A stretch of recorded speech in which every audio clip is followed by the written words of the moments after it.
Olá, eu sou o Donizete Tokarski, consultor em bioeconomia, e estamos aqui no programa Energia Agro, aqui do canal AgroMais. E hoje nós temos a honra de receber uma pessoa que é extremamente importante para o setor. Ele que é auditor externo de controle do Tribunal de Contas da União e trabalhava exatamente nesse setor de energia, energia, petróleo, gás natural, biocombustíveis. E hoje ele é diretor da Agência Nacional do Petróleo, da ANP. Estou aqui com o diretor Daniel Maia. Tudo bem, Daniel? Tudo bem, Donizete? Muito obrigado pelo convite. Uma grande satisfação estar aqui presente no canal. Exatamente. Daniel, qual que é o papel da Agência Nacional do Petróleo tratando da questão energia e agro? Donizete, essa é uma pergunta muito importante, porque quando você apresentou a ANP, você falou Agência Nacional do Petróleo. Nós somos a Agência Nacional do Petróleo, do Gás Natural e para o nosso tema de biocombustíveis. O papel da ANP, eu resumiria da seguinte forma, é trazer credibilidade nacional e internacional para o nosso biocombustível. O que é isso? Ter uma agência independente, tecnicamente capaz de atestar a qualidade do nosso biocombustível e criar regras que viabilize o mercado de biocombustível para o país. Esse é o principal objetivo. Vou dar um exemplo muito claro. Uma grande discussão, debate internacional é sobre a intensidade de emissão de produtos, inclusive dos biocombustíveis. Um biocombustível feito a partir do milho, ou a partir da soja, ou a partir da cana, emite gases de forma diferente. É um papel da agência regulamentar a forma como se vai ser medida essas intensidades de emissão, para que busque dar uma informação precisa para o mercado a respeito da intensidade de emissão dos produtos e trazer também uma credibilidade para o número que vai ser dado pelos produtores a respeito da emissão de seus produtos. Então, isso é um exemplo muito simples, em relação ao nosso papel, que busca assim, fomentar o mercado, dar credibilidade para o nosso produto no mercado nacional e internacional e, sobretudo, viabilizar novos mercados para esses produtos antigos, como o biodiesel, 20 anos de biodiesel, e novos produtos como SAF, como o biogás e vários outros que têm surgido e vão surgir. Muito bem. E quais são os desafios principais que a ANP está enfrentando neste momento, já que a gente está num processo de transição energética muito grande? O que você considera como desafios para a ANP? Primeiro desafio é a gente se preparar para novas competências com novos produtos. Nós somos uma agência que somos muito especializadas em petróleo, gás natural e biocombustível já consolidado, como é o biodiesel. Mas ainda temos muito a desenvolver do ponto de vista de competência técnica, conhecimento a respeito, por exemplo, do diesel verde, de SAF, do biogás. São novos produtos e novas competências que a agência terá que desenvolver e aprimorar. Esse é um grande desafio interno. E o nosso desafio também, no contexto da transição, é a gente buscar, pela via da regulação, como falei, viabilizar novos produtos, do ponto de vista de especificação de qualidade, critérios técnicos, torná-los viáveis para o mercado, mas, ao mesmo tempo, não desabastecer o nosso mercado, mantendo, portanto, combustíveis que atualmente são necessários pela tecnologia, pelo custo, mas viabilizar novos produtos. Essa balança, como equilibrar essa balança, é um grande desafio para além de formulador de políticas públicas, governo, ministério, mas também para o regulador. Os biocombustíveis produzidos no Brasil, em especial o etanol e o biodiesel, são produtos de qualidade que pode ser comparado com outros países do mundo? Como é que é? Sem dúvida nenhuma. O papel da ANP, importantíssimo, é especificar o padrão mínimo de qualidade dos combustíveis comercializados no país. Todo combustível comercializado no Brasil tem uma regulamentação dada pela ANP que estabelece esse padrão mínimo de qualidade para o etanol, para o biodiesel, para o diesel fóssil, para a gasolina fóssil também. Portanto, esse é um padrão estabelecido pela agência que caracteriza um elevado nível de qualidade do nosso produto. E a agência compete, além de estabelecer o parâmetro, fiscalizar o cumprimento desse parâmetro. Essa é também uma atividade muito nobre, difícil, árdua, de fiscalizar em campo, nos produtores, nos revendedores, nos distribuidores de combustível, a qualidade do combustível. E tem um número que é muito importante, que é o índice de qualidade nacional do combustível comercializado no país, que é mais de 97% de qualidade, conforme a especificação da agência. Então, é um índice altíssimo de qualidade no Brasil para esses produtos. E esse índice em outros países é equivalente ao Brasil? É muito maior ou menor que o Brasil? Como é que a gente está? Então, a gente tem 3% de não conformidade, isso dos combustíveis. Como que isso está nos outros países? Eu te falo, Donizete, que o Brasil e talvez o Japão tenha uma agência com um programa que monitora a qualidade de combustível como no Brasil, que realmente vai a campo, coleta amostras, tem um programa estatístico para medir a qualidade de seus produtos, além da fiscalização em campo. Esse é um dado que a gente dificilmente consegue verificar referências internacionais tão vastas, porque, na verdade, nós somos uma agência que procurou, ao longo de 25 anos, criar formas, mecanismos para se medir essa qualidade. Eu te asseguro que a nossa qualidade, sim, é absurdamente alta e, em comparação com outros países, a nossa especificação de qualidade é tão rigorosa quanto a de grandes países europeus ou americanos. Agora, a conformidade do produto entre produtor e revendedor é altíssima e nós não temos um programa tão vasto, tão grande, estatístico no mundo como temos no Brasil. Um problema que geralmente é verificado por diversos setores são as fraudes que acontecem na distribuição, na qualidade do combustível, nos postos de combustível. Como que a ANP age nessas questões relacionadas à fraude, quanto à mistura do combustível, quanto à água no combustível, quanto aos produtos nocivos à saúde misturados nos combustíveis? Como é que é a ação da ANP nisso? Esse, de fato, é um setor muito complexo para a atividade fiscalizatória da ANP. É complexo por várias razões. O combustível é um combustível a granel, líquido a granel, que é entregue em cada ponto do país, um país continental, diverso por demais, na região norte, a região nordeste, centro-oeste. Isso é entregue para as diversas regiões do país, com a produção também muito descentralizada, seja para a produção do etanol, seja a produção do biodiesel, a produção também de derivados fósseis, que também têm importação relevante. Então, há um ambiente complexo para ser fiscalizado.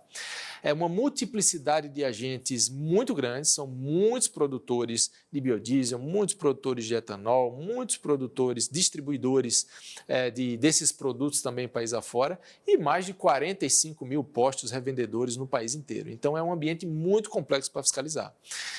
Mas a agência tem cumprido essa missão. A nossa fiscalização ela se dá, em grande resumo, de duas formas. Uma é em campo. A partir de inteligência, de informações, nós vamos nos postos revendedores, vamos nos distribuidores, vamos em produtores também de combustíveis para fiscalizar em campo a adequação do produto com a especificação técnica da agência. Adequado percentual de mistura também. E outro tipo de fiscalização é a fiscalização de dado em escritório, com as informações que nós temos, em que a gente compara, por exemplo, uma venda que um distribuidor fez de produto para um posto de gasolina, por exemplo, e quanto de produto que ela comprou. Será se a compra que ela fez de biodiesel é condizente com a venda que ela fez do diesel B para o posto revendedor? Essa análise a gente faz em escritório a partir dos dados que nós recebemos de todos os agentes de mercado. Como resultado, a gente, ao identificar irregularidades no percentual de mistura, na especificação técnica, a agência tem o poder sancionador de realmente multar e, no limite, revogar autorizações de produtores, distribuidores ou revendedores. Mas é uma atividade é muito complexa, envolve, Donizete, e não é incomum, envolve também questões associadas a crimes, né? Crimes tributários, não só o que tanto se fala, que é a presença da criminalidade no setor, mas sim infrações de ordem tributária que pode gerar também consequências penais. Daí a grande cooperação que tem havido entre a ANP e órgãos fazendários, órgãos de polícia, polícia judiciária, inclusive, Ministério Público, para que essa cooperação permita, de fato, que a ANP cumpra melhor a sua função e colabore com a função de outros órgãos de Estado, importante para coibir esse tipo de infração. Nós estamos quase acabando o nosso primeiro tempo aqui, mas eu queria fazer uma pergunta. A ANP tem acesso às questões fiscais para que ela possa fazer essa devida comparação entre os produtos que são adquiridos pelas distribuidoras e utilizados pelos postos de combustível, assim por diante? De forma ampla e restrita, não. Esse realmente é um tema em que a ANP, há mais de 5 anos, busca interagir com a Receita Federal e o Conselho dos Fiscos Estaduais para obter essa informação de uma forma muito mais fluida, perene e completa. Hoje, nós solicitamos documentos fiscais em situações muito específicas, né? Diante de uma irregularidade pontual, a gente solicita os documentos fiscais para um posto revendedor, para um distribuidor ou para um produtor de combustível. Nós temos muitos dados, mas dados que são declaratórios, são informados para agências, volume de venda, volume de compra, preço de venda, preço de compra, mas nós não acessamos esse dado a partir do documento fiscal. Isso gera muito trabalho para a nossa atuação. Ter acesso a esse dado direto, primário fiscal, facilitaria muito o trabalho da agência. Muito bem. Nós estamos conversando aqui com o diretor Daniel Maia, da Agência Nacional de Petróleo, Gás Natural e Biocombustíveis. É uma pessoa que conhece tudo do setor e daqui a pouco a gente volta porque tem muita coisa para falar.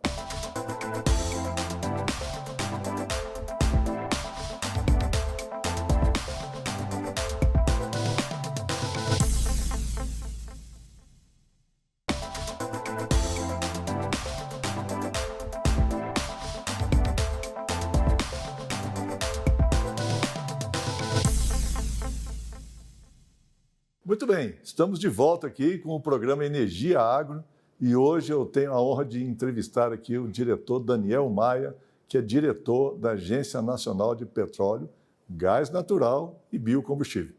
Doutor Daniel, nós temos diversos assuntos a ser tratados aqui que têm interesse direto com o campo, com o agro, com a energia. Um deles é o diesel que a gente consome. O Brasil consome muito ainda o diesel S500, ou seja, 500 partes por milhão de enxofre.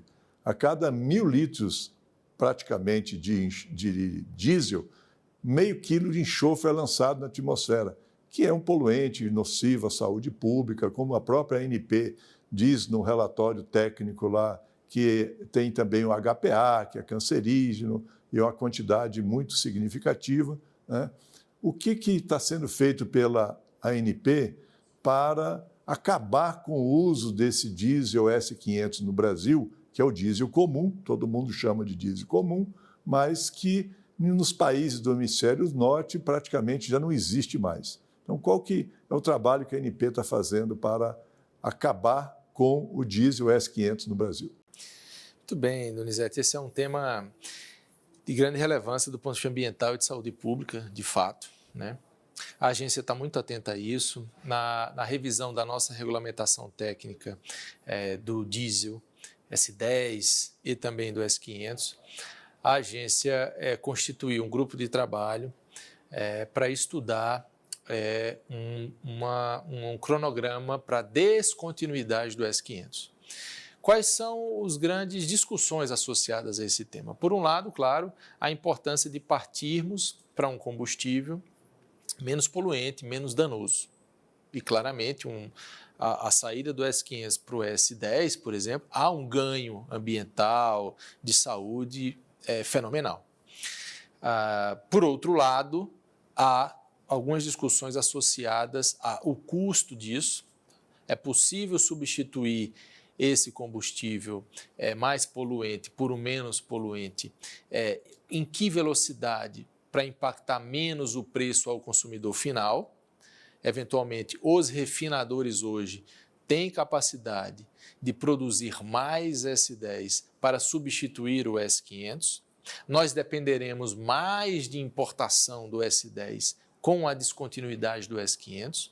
Qual é o custo de investimento em refinarias para produzir o S500, o S10 em substituição ao S500? Esse custo de investimento tem sim uma repercussão sobre preço ao consumidor final e também o contexto da nossa frota atual. A substituição da nossa frota para que seja possível consumir o S500. Não é assunto simples, fácil de medir, estimar e ponderar, de forma que também não é um assunto exclusivo da discussão no âmbito da agência reguladora. É um assunto que envolve ministérios de Minas e Energia, porque está associado à nossa política energética, o que se quer para o país, a velocidade que se quer, o impacto que se dá no preço. A própria Petrobras, que é a maior produtora, né, desses produtos, mas não só a Petrobras, temos que lembrar, né, que há refinadores privados no país que também sofrerão essas consequências e quanto custará isso e qual a repercussão. Por isso que a ação inicial da agência foi constituir esse grupo para estudar os impactos da descontinuidade do S500 para a população e para o mercado, positivo e negativo, e como deve se dar essa descontinuidade ao longo do tempo. Essa é a medida que a agência está tomando. Doutor Daniel, o senhor colocou uma questão muito importante, que é o valor, né? Na realidade, esse valor está sendo analisado na sua amplitude. A Agência Nacional de Petróleo tem uma responsabilidade muito grande com o produto que está sendo utilizado pela sociedade. E como é um produto que é nocivo à saúde pública, né, quais são as ponderações que estão sendo feitas sobre o valor no aspecto também que envolve internações, morte e todos esses gravames ligados à saúde pública. Essa análise também é feita pela ANP? Como é que funciona isso?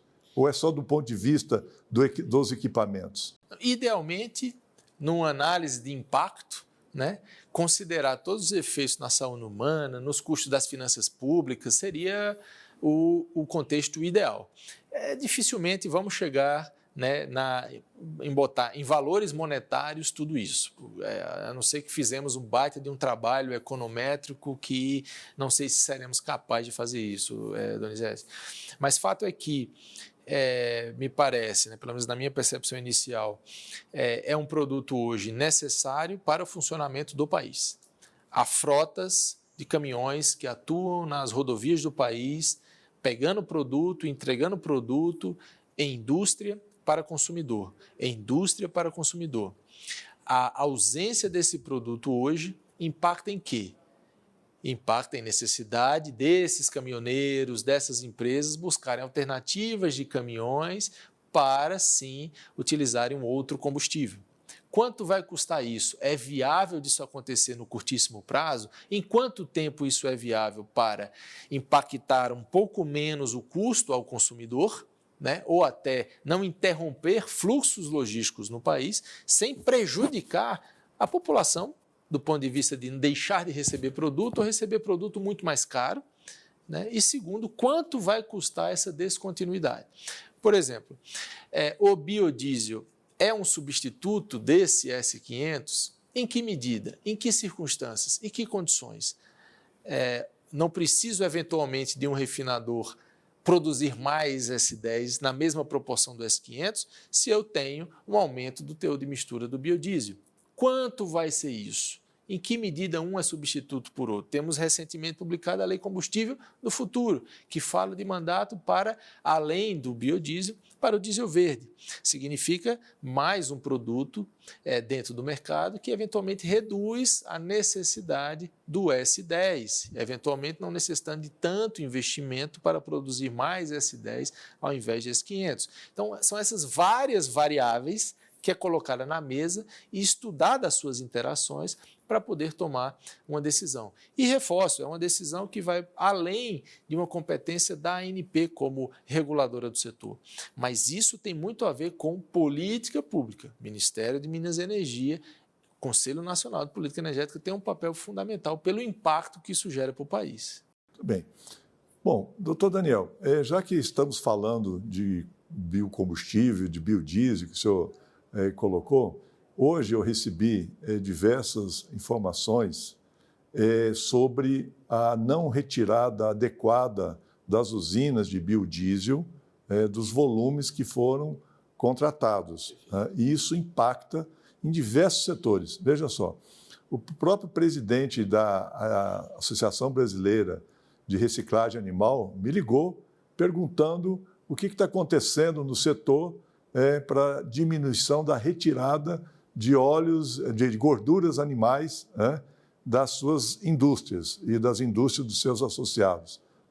O que está promovendo isso é uma descontinuidade no processo de comercialização. Veja só, se as graxarias não venderem o produto para as indústrias de biodiesel, elas vão exportar esse produto. Daqui uns dias a gente está aumentando a mistura para 15%, e aí cadê as gorduras animais? Estão sendo exportadas. Cadê o farelo? Diminuiu a produção de farelo porque está sendo retirado menos biodiesel. O que está acontecendo para que a gente possa efetivamente dar uma notícia às indústrias de biodiesel que nos acompanham agora, e está todo o setor ligado também ao setor de proteínas, o que está acontecendo com essa baixa retirada nesse período que nós estamos vivendo? Donizete, mantida o nível da atividade econômica, a demanda por diesel B no país e aumentando o teor de mistura, claramente não há justificativa para reduzir a retirada de produtos. Isso basicamente sugere a não mistura do biodiesel no diesel, o que é uma infração. Uma infração que é punida pela ANP com muito rigor. Isso é objeto de muita preocupação por parte da agência. Nós temos interagido muito com o setor para buscar mecanismos para que a agência possa, de fato, fiscalizar e conseguir, por meio até da sanção, de fato, coibir esse tipo de atuação. Nós temos hoje, Donizete, nós melhoramos muito a forma como a gente faz esse tipo de fiscalização. Como eu falei, no escritório, a gente analisa dados declaratórios e a gente consegue saber, por cada base de distribuição, de distribuidor de combustível, qual é a proporção do biodiesel e o diesel fóssil. E a gente consegue saber, em cada base de distribuição, o que faz ou não faz sentido para um teor de mistura de 14%, por exemplo. Mas isso são dados declaratórios, né? Que são apresentados pelos próprios distribuidores. A gente precisa ir a campo para verificar se o que foi declarado bate com o que está lá. E a gente tem feito esse trabalho nos distribuidores, nos produtores de biodiesel e nos revendedores. Esse tema do teor de mistura é algo que a agência se dedica muito por duas razões. Uma delas, a não mistura do biodiesel no diesel pode dar uma competitividade maior para um agente que não mistura, influenciando a dinâmica de mercado, causando prejuízo a outros agentes de mercado e depois aos consumidores. E a segunda a política nacional é por aumento do teor de mistura, para uma mistura do biodiesel no diesel para reduzir emissões. É responsabilidade da agência garantir que isso aconteça em benefício da população. É esse o trabalho que a gente tem feito. Da mesma forma, o cumprimento de metas de contratação de CBIOS. Muitos agentes não cumprem essa meta e cabe à agência coibir essa conduta, aplicando multas e revogando esses agentes. Muito bem, nós conversamos aqui com o diretor Daniel Maia, que é diretor da Agência Nacional de Petróleo, gás natural e biocombustíveis. E ele é uma pessoa extremamente informada, qualificada, preparada para estar nessa posição e defender os interesses da sociedade. Então, a gente agradece muito, Daniel, a sua participação. Tenho certeza que a gente poderia ficar aqui horas conversando, mas o nosso tempo acabou e, quem sabe, numa nova oportunidade aí você estará conosco. Muito obrigado pela sua presença. Agradeço. Muito obrigado, Donizete. Fique conosco na próxima semana, um novo capítulo da Energia Agro, sempre discutindo aqui a transição energética no Brasil e no mundo. Até mais.